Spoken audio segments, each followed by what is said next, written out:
Hello my আনসাবস্ক্রাইবার্স। তো আপনারা যারা যারা এখনো সাবস্ক্রাইব করেননি, দেখুন আমার এক একটা সাবস্ক্রাইবার্স আমার সবচেয়ে বেশি মোটিভেশন দেয়, আর এক একটা কমেন্ট আমার সবচেয়ে বেশি ভালো লাগে। আমার ভিডিওতে আপনাদের বেশিরভাগই আনসাবস্ক্রাইবার্স হওয়ার কারণে আমার বেশি একটা মোটিভেশন আসে না। যারা আমাকে সাবস্ক্রাইব করেছে আর কমেন্ট করেছে তাদের মোটিভেশনটা নিয়ে আমি এই ড্রামাটার এপিসোডগুলো এক্সপ্লেন করেছি, আর ড্রামাটার এইটুকু এসেছি। যাই হোক, যারা আমাকে সাবস্ক্রাইব করেছেন তাদেরকে অসংখ্য ধন্যবাদ, আর যারা এখনো সাবস্ক্রাইব করেনি তারা কিন্তু এই ধন্যবাদটা মিস করলে। আমার ধন্যবাদের জন্য কে বা আর অপেক্ষা করে, তাই না? আজ একটু বেশি বকবক করে ফেললাম। তো এপিসোড 25 শুরু করা যাক। এই এপিসোডের শুরুতে ডক্টর চেন ইউফিকে জিজ্ঞাসা করে যে তুমি আর মোবাই কি লাভার্স? ইউফি বলে যে কখনোই না, আমরা দুজন ভাই বোনের মতো, ছোট থেকে আমরা ভাই বোনের মতোই ছিলাম, আর আমি তার বড় বোনের মতো। এদিকে মিং রেকর্ড করতে করতে হোঁচট খেয়ে পড়ে যেতেই নিবে, তখনই মোবাই তাকে ধরে ফেলে। মিং বলে আমি রেকর্ডিং করাতে ব্যস্ত ছিলাম, তাই আমি এটা খেয়াল করিনি। তারা দুজন তাদের সাথে অনেক রোমান্টিক টাইম স্পেন্ড করছিল। এক সময় মোবাই মিংকে কিস করে বসে। তারা দুজন দুজনের জন্য উইশ করে। তাদের দুজনকে এভাবে হাসতে হাসতে আসতে দেখলে হুই বলে যে তোমাদের মাঝে কি চলছে বলো তো?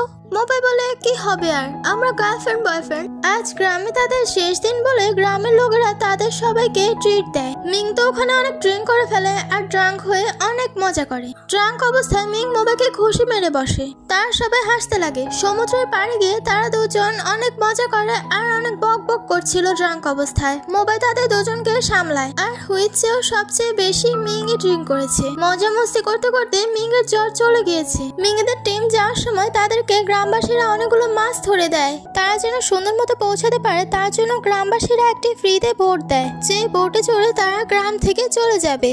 অবশেষে তারা সবাই হসপিটালে পৌঁছে যায়। হসপিটালের সিনিয়র ডক্টরসদের অনেক ধন্যবাদ দেয় গ্রামবাসীদের সেবা করার জন্য। সাথে মিংকেও ধন্যবাদ দেয়, কারণ মিং ডক্টরসদের যা যা কাজ করেছে ডক্টরসরা সবকিছু রেকর্ড করেছে। মানে মিং এর বাড়তি একটা পরিশ্রম করার জন্য ডক্টর তাকে অনেক ধন্যবাদ দেয়। মিং বলে ধন্যবাদ দেওয়ার কি আছে, আমি তো একজন রিপোর্টার, তো আমার কাজই তো রেকর্ডিং করা।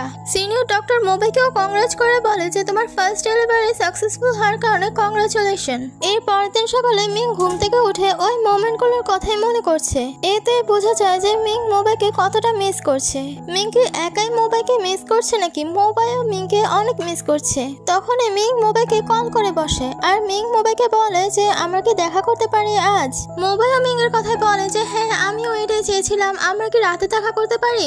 মিংও এতে মেনে যায়। ওই সময়টা এসে পড়ে যখন তারা দেখা করবে।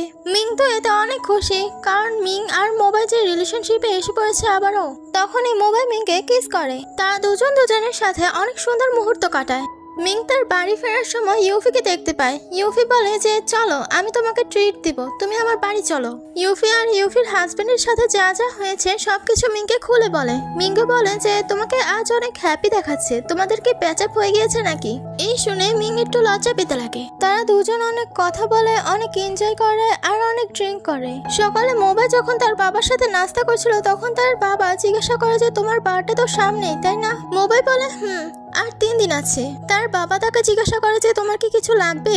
মোবাইল বলে যে না, আমার কিছুই লাগবে না বার্থডে গিফট হিসেবে। ডক্টর লিন বলে তাহলে তোমার যখন ইচ্ছে করে তখন আমার কাছ থেকে তুমি চাইতে পারো। মোবাইল বলে আমার চাওয়া আর পাওয়া কি? আপনি তো আমাকে বানিয়েছেন, আপনি তো আমার ক্রিয়েটর, তো আপনার ইচ্ছে করলে আমাকে গিফট দিতে পারেন। মিঙ্গো তার মার কাছে জিজ্ঞাসা করতে লাগে যে আমার ফ্রেন্ডের বয়ফ্রেন্ডের জন্মদিন, তো আমি তাকে কি গিফট দিতে পারি? মিসেস চ্যান বলে তোমার ফ্রেন্ডের বয়ফ্রেন্ড নাকি তোমার বয়ফ্রেন্ড, এটা সত্যি করে বলো, আমি কিন্তু বুঝতে পেরে গিয়েছি। আচ্ছা, তাহলে তোমার এক্স বয়ফ্রেন্ডের জন্য নাকি তোমার নতুন বয়ফ্রেন্ডের জন্য? মিংকে স্বীকার করতেই হয় যে তার বয়ফ্রেন্ডের বার্থডের জন্যই গিফটের কথা বলছে। মিং তার মায়ের কথা বলে যে এক্স বয়ফ্রেন্ডের জন্য। আচ্ছা বলো, তাহলে তুমি আমার বাবাকে প্রথমে কি গিফট করেছিলে? তার মা বলে যে ডটার গিফট করেছিলাম। তার মা তাকে আরো বলে যে তুমি তো আমার বার্থডেতে একটা গিফটও দাওনি আজ পর্যন্ত। মিং বলে যে তুমি আমাকে বলে রাখলে তো তাহলে আমি দিব তোমাকে গিফটটা। আচ্ছা, আমি এর পরের বার্থডেতে তোমাকে গিফট দিব। তুমি বলো যে তোমার কি গিফট লাগবে। এতে তার মা বলে যে আমার বার্থডেতে আমি আমার গ্র্যান্ড ডটারকে চাই, মানে আমি নানি হতে চাই।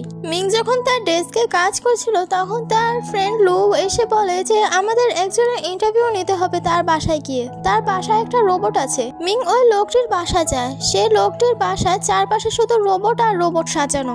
মিং লোকটির আরেকটা রোবটকে দেখতে পায়। মিং ওই লোকটিকে বলে যে এই আপনার রোবটের মধ্যে কিছু একটা কমতি আছে। এটা শুনে সেই লোকটি মিং এর উপর অনেক রেগে যায়। কিছুক্ষণ পর বুঝতে পারে যে মিং ঠিকই বলেছে। লোকটিকে যে মিং কনফার্ম করে দিল এই জন্য লোকটি মিং এর উপর অনেক খুশি হয়ে যায়। মিং যখন লোকটির ইন্টারভিউ নিচ্ছিল তখন মিং এর কাছে কেমিং এর কল আসে। কেমিং বলে যে আমি শুনতে পারলাম যে তুমি পাহাড়ি এলাকা থেকে ফিরে এসেছো। মিং বলে যে তুমি তো সব খবরই রাখো। কেমিং বলে যে কারণ আমি সম্পূর্ণ নিউজটা ভালো করে দেখতাম। আচ্ছা তুমি আমার গ্র্যান্ডমার সাথে কখন দেখা করতে আসবে, তুমি কি আসছো?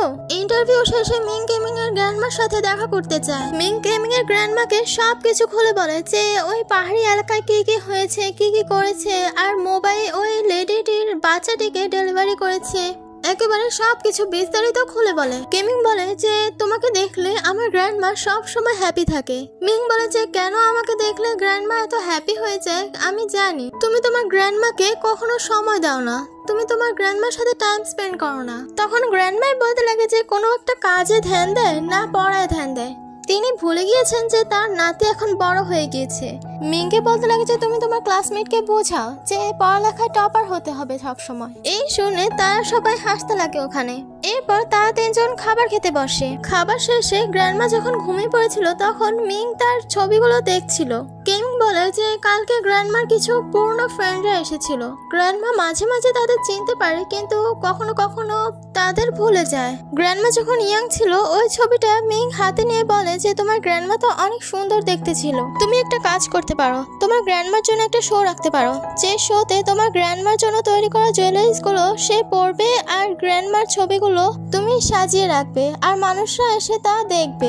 কেমিং বলে তুমি একটা ভালো আইডিয়া দিয়েছো। কেমিং তাকে বাড়ি ছেড়ে দিয়ে আসে। মিং বাড়িতে এসে তার মিউজিক অন করে গান গাইতে লাগে কারণ মোবাইল যে বার্থডে আসছে তার জন্য। আর লুকিয়ে লুকিয়ে মিসেস চ্যান তাকে এসব করতে দেখে ফেলে।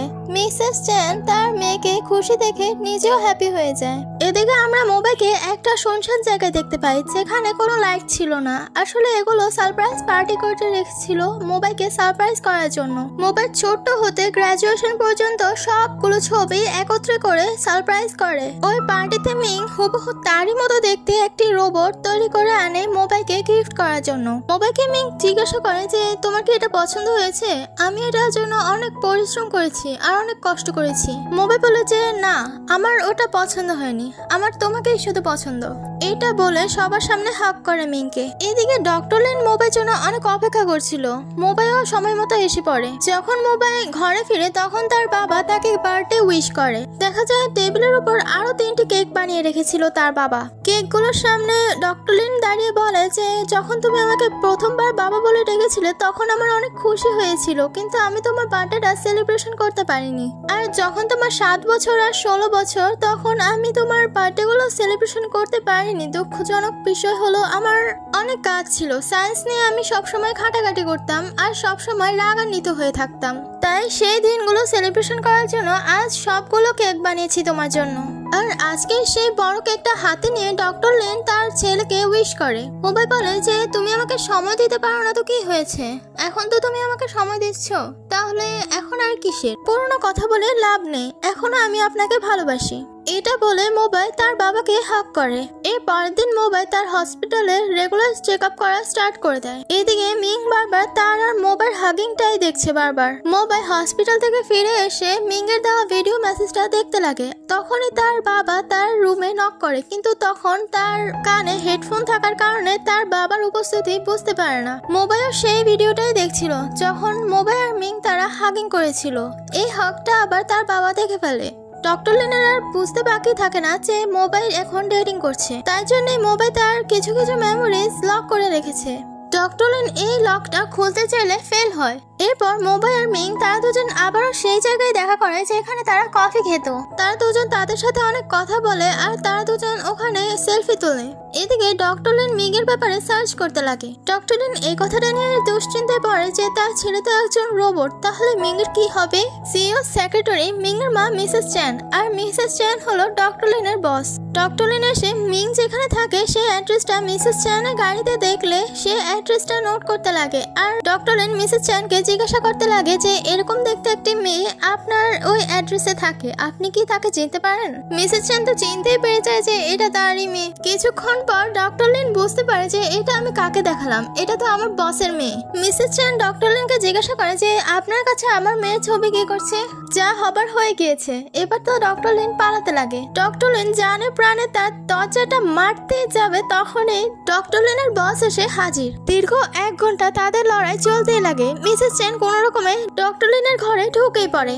ডক্টর লিনকে মিসেস চ্যান বলে যে তুমি আমার মেয়ের ছবি কেন রেখেছো, আর তুমি কোনো প্ল্যানিং করছো না তো। তারা দুজন এবার কথা বলার জন্য ঠান্ডা মাথায় বসে। ডক্টর লিন বলে যে আমার ছেলে আর তোমার মেয়ে ডেটিং করছে।